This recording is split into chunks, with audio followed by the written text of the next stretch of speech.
This young person ఈ యవ్వనస్తుడు was not a pastor. దైవజనుడు కాదు. When he saw this, తాను దీన్ని చూసినప్పుడు the real man of God Moses was seeing the same as Phineas was seeing. Phinehas ఏ విధంగా చూస్తూ ఉన్నాడో నిజమైన దైవజనుడైన మోషే కూడా అలాగే చూస్తూ ఉన్నాడు. Thousands and lakhs of believers across Israel were seeing the same eyes the way Phineas was seeing.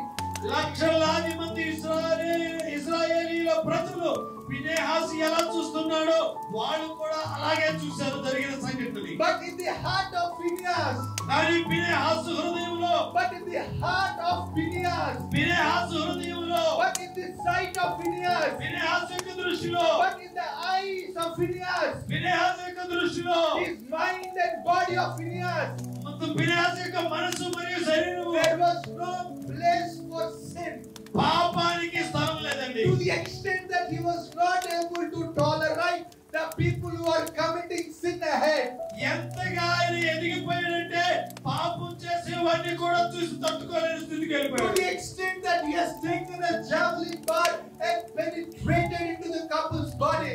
అతడు ఎంతగా అంటే ఒక ఈటను తీసుకొని బార్షను తీసుకొని ఆ ఇరువురిలో నుండి గుచ్చుకొని పోయినట్లుగా దూసుకొని పోయినట్లుగా పడిచాడు. In a physical form he has committed a murder which is against the law of the Lord. ప్రభు యొక్క ధర్మశాస్త్రానికి వ్యతిరేకంగా భౌతికంగా అతను ఒక హత్య చేశాడు, ఒక పాపం చేశాడు.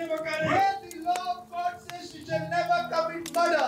ఎక్కడైతే దేవుని ధర్మశాస్త్రం సెలవిస్తున్నదో నీవెప్పుడు ఎక్కడ నరహత్య చేయకూడదు అని. In the same Phineas, అదే Phinehas, in the same with the holy people, అదే పరిశుద్ధులైనటువంటి వారితో ఉన్నవాడు. in a physical realm he has converted into murder. భౌతికమైన రూపంలో హత్య చేశాడు.